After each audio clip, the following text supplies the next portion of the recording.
Welcome back. As we were discussing before, everybody has a story, but how do you get the story out there? And what's the right path?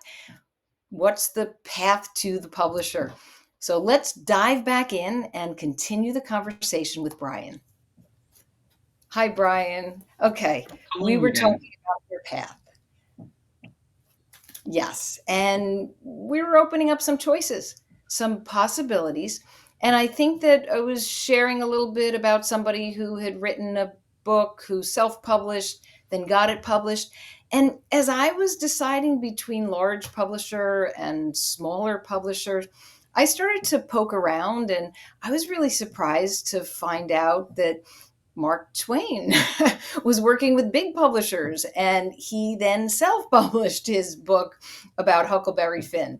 I think it was Margaret Atwood who self published before she was picked up, and she was Handmaid's Tale, and even Beatrix Potter. So that made me feel a little bit better in the credibility department about how I wanted to move forward. But for you, let's pick it up. We played our little game, and let's talk about some decision making and how you've made this is a big decision for you. Would you say that? Yeah, absolutely. It's an important future extension of the business. Right. So how have you made some decisions in the past when you were at an impasse? Hmm.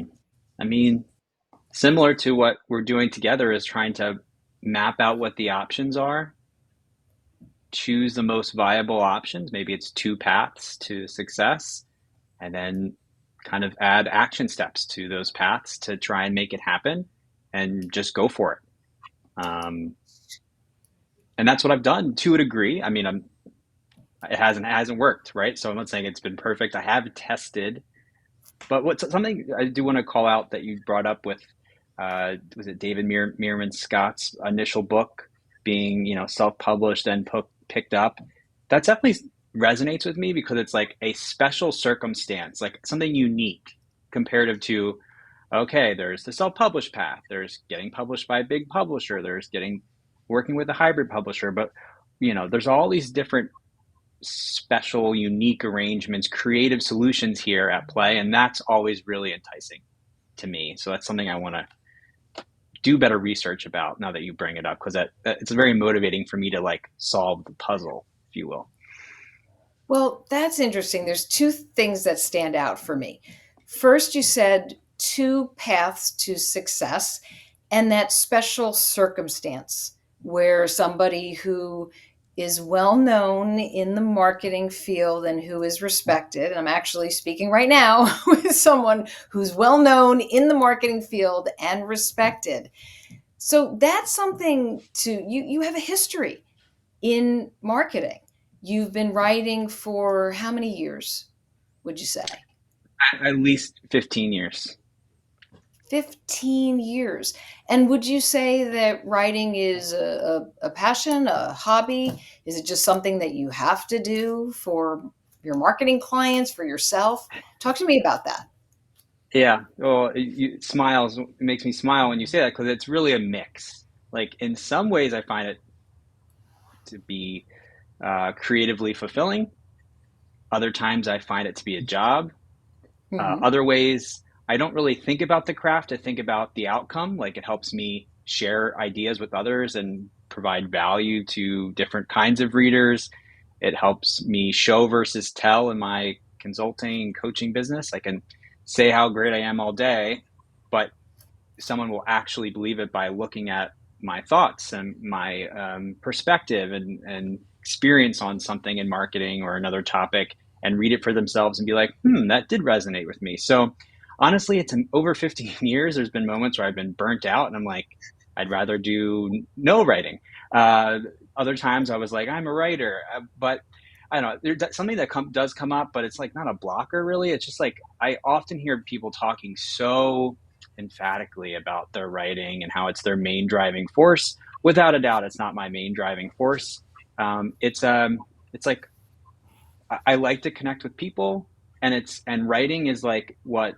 has really jump started my career from over a decade ago till now, and it's something that is like very connected to all my work, right? In coaching, I'm like taking notes for courses, I'm writing scripts, and so it's mixed emotions, mixed feelings on the subject of writing. And you wouldn't be human and you wouldn't be completely transparent if you didn't say that. So I think we all have our times where we feel really good about writing, or sometimes it does feel like a job because you have to be in that creative mindset and you have to have that energy and find your best times to write. I do think you said something that's interesting about how it's the connection, where it's not the passion, writing is the connection which creates the passion. So that's strong. And because you have such a history of writing and connection, who's to say that it wouldn't be a special case? It's probably a higher probability that your writing and the connections that you make could be a different type of path. Talk to me about when you said two paths, whenever you have to make a decision, it's this way or that way. What could that look like in for publishing and opening doors in a perfect world? Yeah, I mean, I'm not married to two. I'm just saying, like, it's not possible to traverse all these pathways, but if I had to pick two, I mean, I've been trying this uh, more traditional approach where folks have, or I don't know if it's traditional, but based off of what I'm putting out there, some kind of editors at publishers have reached out, and I'm following the process from there. That's one path to keep going down. A takeaway from that path is like I have something. There's some commercial interest, or I have a good idea. There's something there, and why am I waiting for them to tell me these uh, gatekeepers, if you will? Why am I letting them tell me you can do a book? Another path could be pitching them on my own terms, on my own timeline, instead of waiting um, for these circumstances to arise. I'm as a marketing person, as a solopreneur, independent contractor. I don't do a lot of selling per se. I mean, once I'm talking with the client, I'll of course like pitch them and expand on what the project is. But for the most part, I'm putting ideas out there and letting people come to me. So I don't do a ton of client outreach. I have done it. I'm not against it. I think it's great and has purpose. So it's something I could do more strategically in this case. That's definitely something that's coming up. And then just as you kind of lit a fire in me a little bit today around this, like maybe it's a third path, and I'm not married to two, is like, where is there some kind of hybrid scenario here? Hybrid mix of publisher, self-publishing. Just because I have mixed feelings on that direction doesn't mean I know every kind of player in that space. So that's another one. So yeah, those are kind of three that are percolating. I'm just still not on the fully uh, self-publishing path.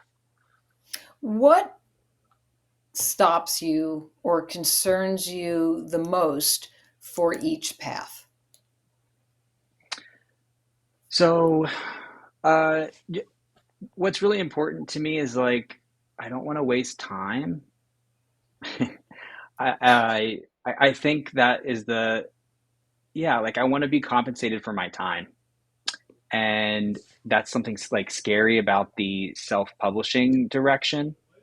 And that comes up, you know, will I have wasted time that comes up for the other paths in different ways. Am I wasting time pitching all these different players like to have interest in my ideas and my concept for a book? Am I wasting time putting these proposals together when they do reach out? Like, yeah, I don't know. That's something that comes up. Okay. Um, yeah. What do you, when you are embarking on a project with a client, and I know when we start on a project, sometimes the way that it starts out isn't always the way that it finishes. But have you ever had it happen where you create something for them and the end product, you have to figure out a different way to use it, but you still end up using it? Do you think the client feels that that's a waste of time, or is that still good because it's solid content that you're getting out there in another way? And if the process was good and everybody enjoyed it, what do you think they would be feeling? Yeah, no, that totally makes sense. I think they would be feeling, I would be feeling in that circumstance still satisfied with the outcome. For sure. There's Right. still, and I recognize that, and that's a good point you bring up, that regardless of kind of how it all plays out, there's some way that it'll help others, provide value to me, provide value to it if I have any partners or not. Um, and that's comforting. I want to make sure that it's of use most of all. Um, yeah, no, it's a good. I think they would feel just as ultimately. No one else has the same expectations on this compared to me, compared to any author, right?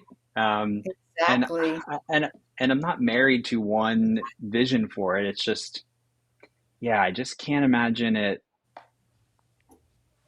I definitely need that accountability.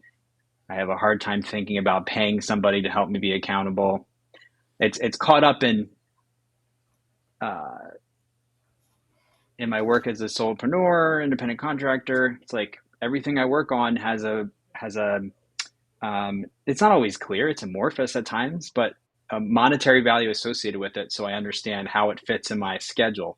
But from what I'm hearing from you, it's like maybe you should expand what that expand that definition, maybe in this case, because this is something special. Special. I'm going to ask you just to hold your thoughts, Brian. We're going to go to a break. Stay tuned, and we'll be back.